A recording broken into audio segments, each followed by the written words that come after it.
Hello student, आज आप लोग को पढ़ाएंगे प्रश्नावली 8.1 का क्वेश्चन नंबर 5 कराएंगे। ठीक है, इसको अच्छे तरीका से आप लोग देखिएगा। ठीक है, इस क्वेश्चन को अच्छे से पहले अध्ययन करेंगे, फिर उसके बाद क्या करेंगे, इसको सोल्व करेंगे। चलिए इसको स्टार्ट करते हैं। ठीक है, चलिए क्या दिया है पहले पढ़ेंगे। यदि सेक थीटा बराबर क्या है 13/12 हो तो अन्य सभी त्रिकोणमितीय अनुपात का परिकलित कीजिए, मतलब परिकलित कीजिए। ठीक है, मतलब ज्ञात कीजिए। तो यहाँ पर देखिए क्या दिया है, तो यहाँ पर लिखेंगे सोल्व, और दिया है लिखेंगे दिया है सेक थीटा बराबर 13/12। तो सेक थीटा बराबर सूत्र होता है, क्या होता है सूत्र, कर्ण बटा में आधार होता है। क्या होता है, कर्ण बटा में आधार होता है। तो यहाँ हाई हो गया कर्ण 13 जो हो गया कर्ण हो गया, और आधार जो हो गया 12 हो गया। आधार कौन सा होगा 12 होगा, और कर्ण कितना हो गया 13 हो गया। ठीक है, अब बोला है कि अन्य त्रिकोणमितीय का मान निकालिए। ठीक है, तो पहले अन्य त्रिकोणमितीय मान निकालने के लिए लंब, कर्ण तो दे दिया, आधार दे दिया, अब हमको लंब की जरूरत है। तो एक त्रिभुज बनाएंगे, एक त्रिभुज बनाते हैं, और यहां से देखिए, यहां से एक थीटा हो गया, इसको मान लेते हैं थीटा, एंगल थीटा हो गया। तो यहाँ पर ये हो जाएगा हमारा क्या चीज, हाई हो गया हमारा कर्ण, हाई क्या हो गया आधार हो गया। अब हाई लंब निकालेंगे, तो इसका नाम दे देते हैं ABC दे देते हैं। ठीक है, तो अब हमको लंब निकालना है, तो पाइथागोरस सूत्र से लिखेंगे, पाइथागोरस सूत्र से। ठीक है, पाइथागोरस सूत्र से तो क्या होता है लंब बराबर, तो लंब बराबर होगा अंडर रूट में होगा कर्ण स्क्वायर माइनस आधार स्क्वायर होगा। क्या होगा, आधार स्क्वायर होगा। ठीक है, तो लंब बराबर क्या होगा, लंब बराबर होगा कर्ण का मान कितना दिया है 13, तो 13 का स्क्वायर कर देंगे, और आधार का मान कितना दिया है 12, तो 12 का स्क्वायर कर देंगे। और उसके बाद यहां से निकालेंगे, तो यहां से 13 का स्क्वायर निकालेंगे तो 169 होगा। स्क्वायर करने का मतलब कि 13 में 13 से गुणा करो तो 169, और 12 का स्क्वायर करेंगे तो 12 में 12 से गुणा करेंगे तो कितना होगा 144 होगा। ठीक है, अब इसको घटाएंगे तो कितना होगा 25 होगा। इसमें से इसको घटा दो तो 25 आ जाएगा। 25 का वर्गमूल कितना होता है 5। ठीक है, तो अब हमारा AB का मान कितना आ गया 5 आ गया, मतलब लंब कितना आ गया, 5 आ गया। ठीक है, तो लंब का मान कितना आ गया 5 लिखेंगे, लंब का मान कितना आ गया 5, तो यहाँ लंब का मान आ गया 5। ठीक है, अब अन्य त्रिकोणमितीय का मान निकालना है, तो त्रिकोणमितीय फलन में निष्पत्तियों की संख्या 6 होती है। तो ये हमारा 1 दे दिया, तो बचा कितना 5 बचा। और कौन कौन बचा, तो इसको देखिए, पहला बच गया साइन थीटा का मान निकालेंगे, और उसके बाद देखिए इसका सूत्र होता है लंब बटा में कर्ण होता है, लंब बटा में क्या हो जाएगा कर्ण। फिर उसके बाद क्या होगा कोस थीटा का मान, तो आधार बटा में क्या होता है कर्ण होता है, आधार बटा में क्या हो जाएगा कर्ण होगा। ठीक है, फिर उसके बाद टेन थीटा का मान निकालेंगे, तो लंब बटा में क्या होगा, लंब बटा में हो जाएगा हमारे कितना आधार होगा, लंब बटा में क्या हो जाएगा आधार। ठीक है, और उसके बाद एक बचा, कितना बचा टेन के बाद हो गया कोसेक, क्या हो गया कोसेक थीटा बराबर हो गया कर्ण बटा में लंब, कर्ण बटा में क्या हो गया लंब हो गया। और उसके बाद एक बच गया कोट थीटा बराबर क्या बचा, तो कोट थीटा बराबर हो जाएगा हमारा कितना, आधार बटा में लंब होगा, आधार बटा में क्या हो जाएगा लंब होगा। ठीक, चलिए यही त्रिकोणमितीय अनुपात का मान निकालना है। ठीक है, एकदम बहुत आसान है, इसको अच्छे से समझेंगे। ठीक है, अब देखिए लंब का मान इस त्रिभुज में, देखिए हाई लंब का मान हो गया, हाई आधार का मान हो गया, हाई कर्ण का मान हो गया। ठीक है, तो लंब का मान कितना है 5, और कर्ण का मान कितना है 13, तो 13 बटा में कितना होगा, सॉरी 5 बटा में कितना होगा 13 हो जाएगा। ठीक है, अब देखिए आधार का मान कितना दिया है 12, तो 12, और बटा में कितना, कर्ण का मान कितना दिया है तो 13, तो 12 बटा में कितना होगा 13। ठीक है, अब tan थीटा का मान निकालेंगे, तो लंब बटा में आधार दिया है, लंब बटा में आधार, तो मतलब 5 बटा में कितना हो जाएगा 12 होगा। ठीक है, और उसके बाद कोसेक थीटा का अगर हम बात करें, तो कोसेक थीटा कर्ण कितना दिया है 13, कर्ण कितना दिया है 13, और लंब कितना दिया है 5, तो 13 बटा में कितना होगा 5 हो जाएगा। और कोट का अगर बात करें, तो आधार बटा में लंब दिया है, तो आधार कितना हो गया, आधार हो गया 12, और लंब कितना हो गया 5, तो 12 बटा में कितना हो गया 5 हो गया। ये सबका आंसर हो जाएगा। ठीक है, यहां से इसका आंसर लिख लेंगे। ठीक है, ये हो गया आंसर। ठीक है, आशा करते हैं कि ये क्वेश्चन आप लोग को अच्छे से समझ में आया होगा। अगर अच्छे से समझ में आया है तो इस वीडियो को लाइक, सब्सक्राइब, कमेंट, शेयर जरूर कर देना है। ठीक है, पढ़ेंगे यदि कोण ए और कोण बी न्यून कोण हो, जहां कोस ए बराबर कोस बी हो तो दिखाइए कोण ए बराबर क्या होगा, कोण बी होगा। ठीक है, न्यून कोण कहने का मतलब क्या होता है कि 0 और 90। न्यून कोण कहने का मतलब कि 0 से अधिक और 90 डिग्री से क्या होता है, कम होता है, तो उस चीज को हम क्या बोलते हैं, न्यून कोण बोलते हैं। तो यहाँ से थोड़ा सा हम डायग्राम बनाएंगे, चित्र बनाएंगे, समकोण एक त्रिभुज बनाएंगे, समकोण त्रिभुज बनाएंगे और इसको अच्छे तरीका से समझाएंगे। ठीक है, तो देखिए ये समकोण त्रिभुज बनाते हैं, ये हो गया समकोण त्रिभुज।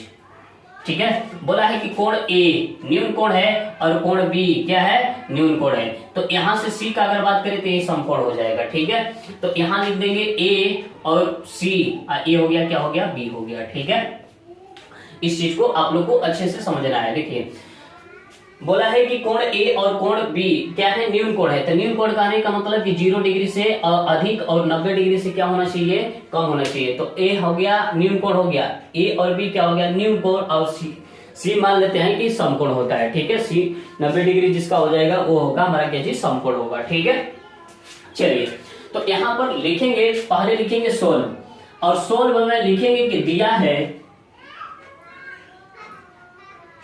क्या दिया है, कोस ए, कोस ए बराबर क्या दिया है, कोस बी दिया है।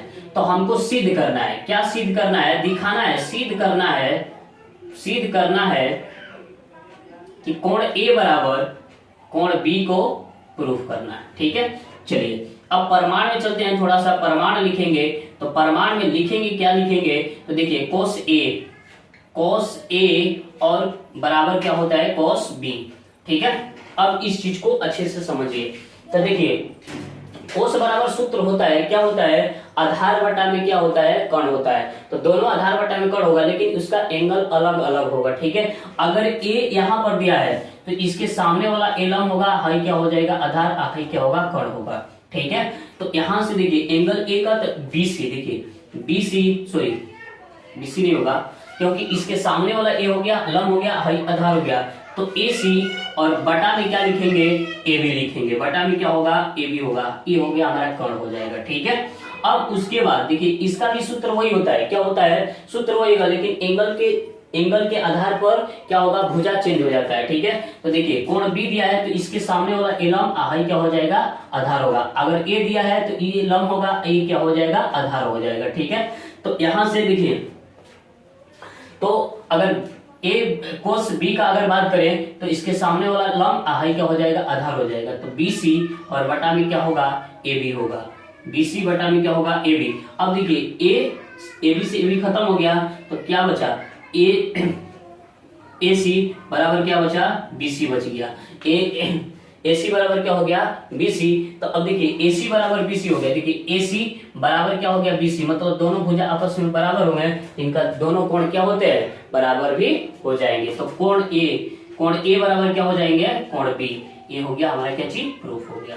ठीक है, चलिए इसको स्टार्ट करते हैं, क्या क्वेश्चन दिया है। ठीक है, इसमें दो क्वेश्चन दिया है, पहला क्वेश्चन दिया है और दूसरा क्वेश्चन दिया है, इस चीज को अच्छे से समझना है। ठीक है, तो देखिए दिया है, यदि कोट थीटा बराबर 7/8 हो तो, ठीक है, क्या दिया है, plus sign 1 plus sine theta into 1 minus sine theta बटा में 1 plus cos theta into 1 minus sine cos theta का मान निकालना है। ठीक है, दूसरा का क्या दिया है, कोट स्क्वायर थीटा का मान निकालना है। चलिए इसको सोल्व करते हैं,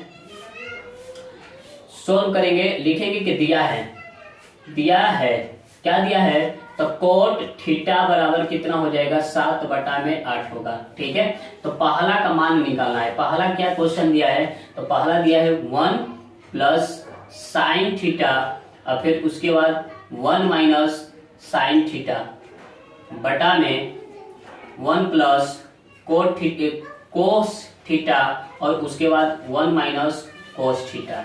ठीक है, इस चीज का मान निकालना है। तो यहां से एक सूत्र लगाएंगे, सूत्र क्या होता है, तो एक सूत्र होता है, देखिए ए स्क्वायर माइनस बी स्क्वायर बराबर होता है इंटू ए प्लस बी इंटू ए माइनस बी। इस सूत्र को बनाएंगे तो क्वेश्चन बहुत हल्का हो जाएगा। ठीक है, तो देखिए इस रूप में दिया है, इस रूप में इसको चेंज करना है। देखिए एगो में माइनस है तो एगो में प्लस है। ठीक है, तो एक का स्क्वायर कर देंगे और उसके बाद क्या कर देंगे, साइन का स्क्वायर कर देंगे। ठीक है, साइन स्क्वायर थीटा हो जाएगा और बटा में ये भी वही सूत्र को बनेगा, तो एक का स्क्वायर कर देंगे और उसके बाद क्या लिखेंगे, कॉस स्क्वायर थीटा होगा। ठीक है, बराबर एक का स्क्वायर करेंगे तो एक और साइन स्क्वायर थीटा का सेम टू सेम हो जाएगा। एक का स्क्वायर करेंगे एक और क्या होगा, कोस स्क्वायर थीटा का थीटा हो जाएगा। अब देखिए साइन स्क्वायर थीटा बराबर क्या होता है, कोस स्क्वायर थीटा होता है और बटा में देखिए इसका सूत्र 1 माइनस कोस स्क्वायर थीटा बराबर क्या होता है, साइन स्क्वायर थीटा होता है। ठीक है,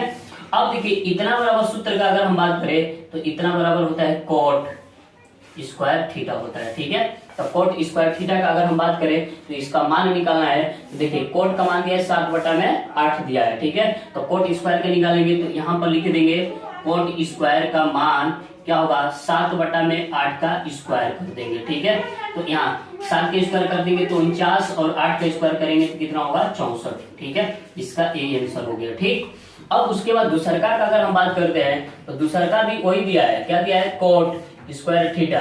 तो इसका भी हम उतने कर देंगे तो ये हो जाएगा 7/8।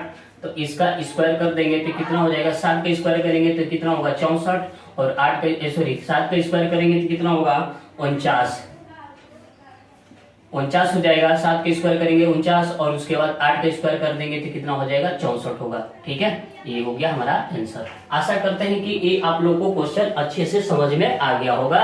ठीक है, ये आप लोग को क्वेश्चन अच्छे से समझ में आ गया तो इस वीडियो को लाइक, सब्सक्राइब, कमेंट, शेयर जरूर कर देना है और ऑल सब्जेक्ट पढ़ने के लिए इस चैनल को सब्सक्राइब कीजिए और पूरा आपको ऑल सब्जेक्ट पढ़ाया जाएगा इस चैनल पर। ठीक है, चलिए।